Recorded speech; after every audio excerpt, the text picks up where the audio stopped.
तो स्टूडेंट मैं आ गया कक्षा 12 का जो है बायोलॉजी भी लेकर के आज जो है। तो जैसा कि आपको पता है कि जैसे मैं बता दूं बायोलॉजी में जो इकाइयां हैं उसके हिसाब से नंबर होता है। तो इसमें जनन इकाई जो है जनन इकाई है रिप्रोडक्शन रिप्रोडक्शन आपको उससे 14 नंबर है।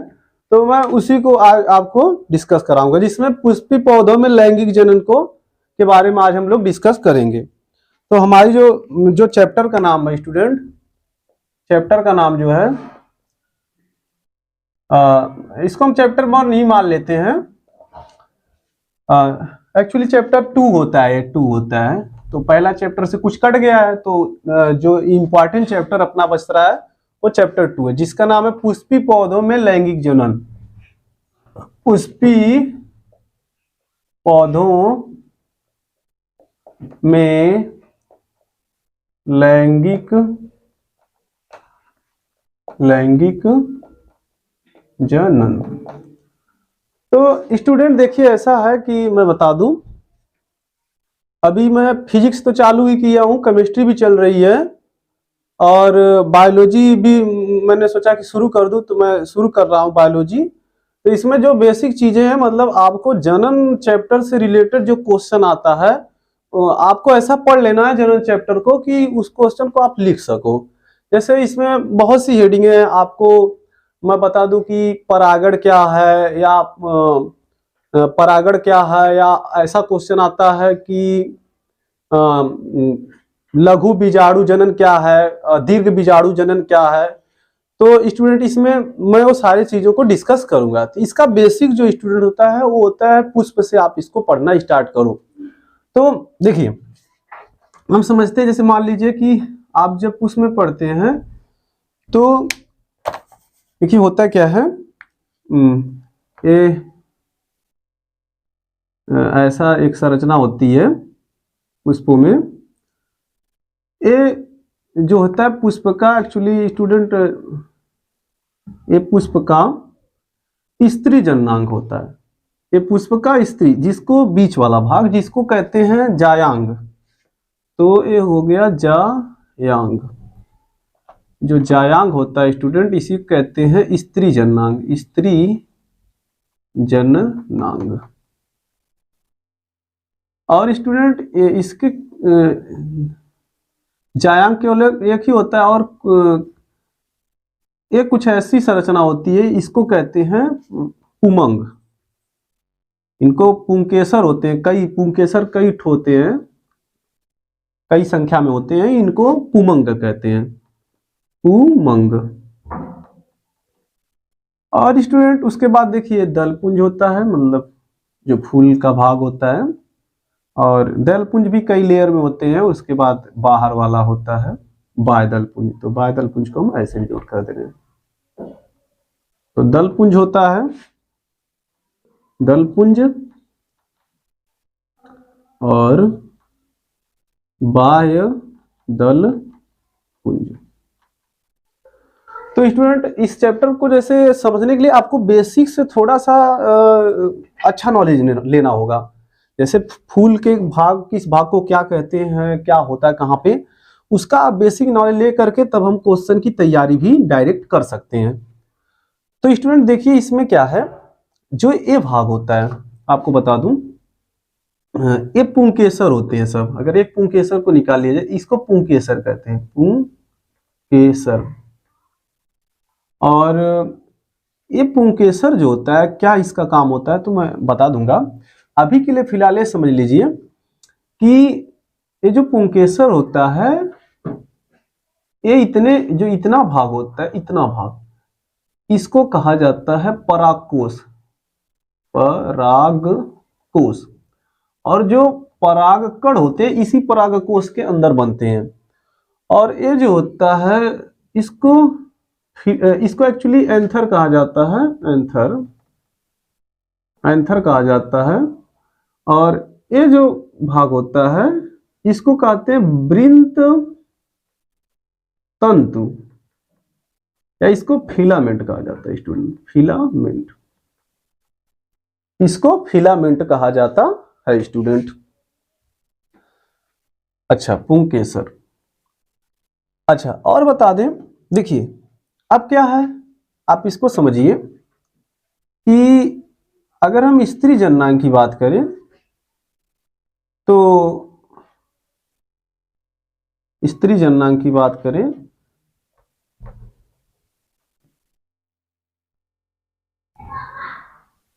तो इसको स्टूडेंट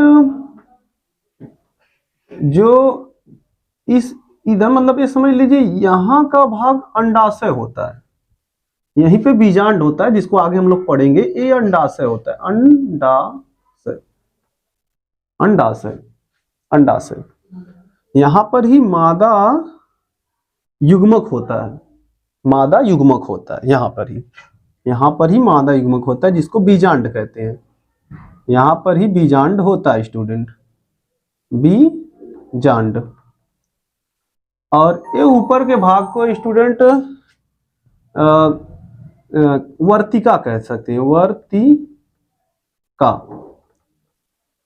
स्टाइल, ये वर्तिका होता है पूरे भाग, ये यहां से यहां तक का भाग, आप इसको समझिए फिगर में। और ये सबसे ऊपर के भाग के वर्तिकाग्र कहते हैं, वर्तिकाग्र, इसको स्टिग्मा कहा जाता है, स्टिग्मा। तो ये स्टूडेंट आप समझ लीजिए इसको।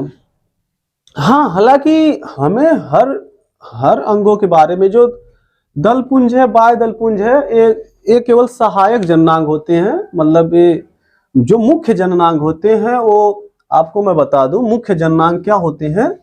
तो ये देखिए दोनों सहायक जननांग होते हैं, इनको लिख दिया जाए, सहायक जननांग होते हैं, सहायक। और ये दोनों जो होते हैं जायांग और पुमंग, ये प्रमुख जननांग होते हैं, प्रमुख जननांग। तो इस तरीके से इसको जान लेना है। अच्छा देखिए स्टूडेंट, ऐसा है कि आपको जब जानकारी रहेगी इसके बारे में ना, कि तो आप खुद भी प्रश्नों का उत्तर अपने से भी, अपने लैंग्वेज में, अपने शब्दकोश से लिख सकते हैं। तो इस क्लास में आप केवल जानकारी ग्रहण करिए कि मैं क्या बता रहा हूं, कहाँ पे क्या चीज होता है। तो स्टूडेंट इतना आप नोट कर लीजिए, आगे फिर बढ़ेंगे, इतना नोट कर लिए, आगे फिर बढ़ जाते हैं। हम इसको हर एक फिगर में आने वाली हर एक चीजों को बहुत विस्तार से भी बताएंगे। तो सबसे पहले हम लोग ये समझ लेते हैं कि आखिर पुमंग क्या होता है। तो इसको मिटाते हैं स्टूडेंट, समझते हैं कि पुमंग होता क्या है।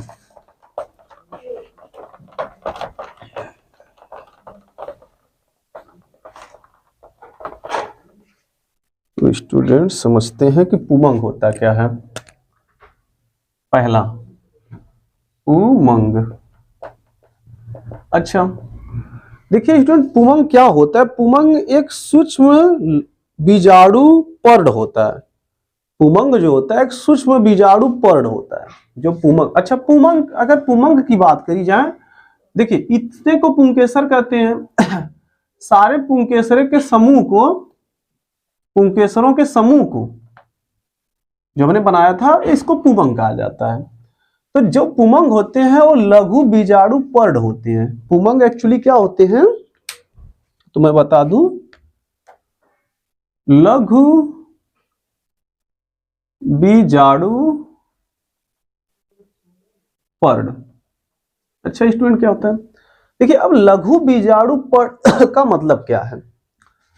तो लघु बीजाणु पर्ड का जो पुमंग होता है, एक्चुअली पुमंग जो होता है, पुमंग के अंदर का एक पुंकेसर लघु बीजाणु पर्ड होता है केवल एक पुंकेसर जो होता है, एक पुंकेसर। तो हालांकि हमने यहां बनाया पुंकेसर, तो हमने बता दूं, फिर से ध्यान दिला दूं आपको कि देखिए इतने भाग को परागकोश कहते हैं, अंतर।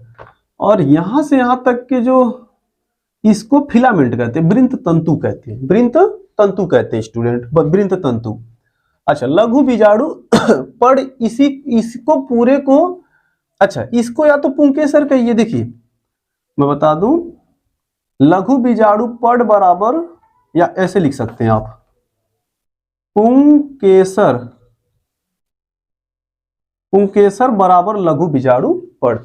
अच्छा हाँ, देखिए स्टूडेंट, एक यहां पर जितने भी नाम आएंगे वो एक बायोलॉजिकल नाम होंगे, मतलब जीव विज्ञान, अरे जो जीव विज्ञान की भाषा में रहेंगे।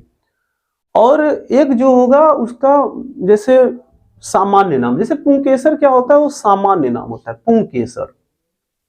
अच्छा, और जो लघु बीजाणु पड़ है उसका बायोलॉजिकल नाम है। तो अगर पुंकेसर का बात करा जाए तो पुंकेसर को आप इंग्लिश में स्टेमन कहते हो, स्टेमन, पुंकेसर को इंग्लिश में आप स्टेमन कहते हो, और इसको माइक्रोस्पोरोफिल कहते हो। इसको आप इक्वल लघु बीजाणु पड़ को माइक्रोस्पोरोफिल कहते हो, इस पूरे को इसी को आप पुंकेसर को या इसी को जीव विज्ञान की भाषा में लघु बीजाणु पड़ कहते हैं। स्टूडेंट देखिए, एक चीज है कि अगर आप जैसे बायोलॉजी पढ़ रहे हो और बायोलॉजी पे समय दे रहे हो, तो यहां से आपको पहली चीज तो आपको ये शब्दकोश आपके दिमाग में जाना चाहिए, जो जो शब्दकोश यहाँ पे यूज हो रहा है, तब आप उसकी कहानी समझ पाएंगे और उसको लिख पाएंगे। तो आप इसको समझिए। अच्छा, एक चीज बता दूं, माइक्रो बीजाणु पड़ इसको कहा जाता है। और जो इसमें देखिए स्टूडेंट, अगर जो सारी चीजें मुझे बतानी हो तो इसमें जो पतला वृंत तंतु, यहीं पर देखिए जो परागकोश होता है, मैं बता दूं परागकोश के अंदर ही, जैसे मान लीजिए पराग मैंने बनाया, ये परागकोश केवल बना रहा हूं।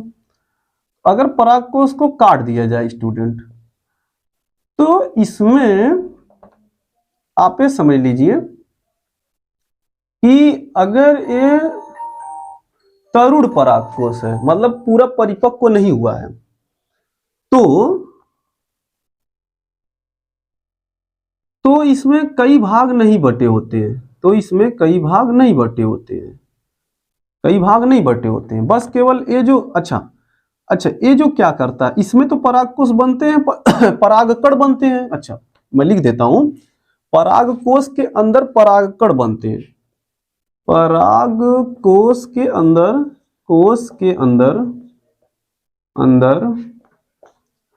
परागकण बनते हैं। अच्छा, सामान्य जानकारी के लिए बता दो स्टूडेंट, आपको उतना जानकारी होना चाहिए। देखिए, जो यहाँ पे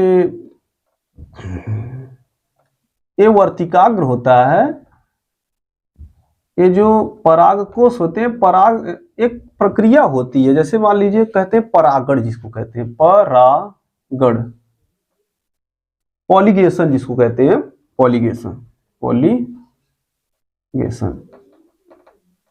जब तक ये प्रक्रिया स्टूडेंट नहीं होती किसी भी फूल में, तब तक उसमें बीज नहीं बनते, मतलब जनन नहीं पूर्ण होती है। तो परागकोश में होता क्या, इसमें जो परागकण, एक परागकण बनता है, सूक्ष्म बीजाणु सूक्ष्म बीजाणु स्पोर जिसको कहते हैं, वह परागकण आता है, इस वर्तिका तक पहुंचता है। उसके बाद की प्रक्रिया क्या होती है हम बताएंगे। तो इसी प्रक्रिया को, मतलब परागकण यहां से निकल के, मतलब काफी मात्रा में परागकण निकलते हैं, लेकिन अगर यहाँ पे परागकण आ जाए वर्तिकाग्र पर तो इस प्रक्रिया को परागण कहते हैं स्टूडेंट।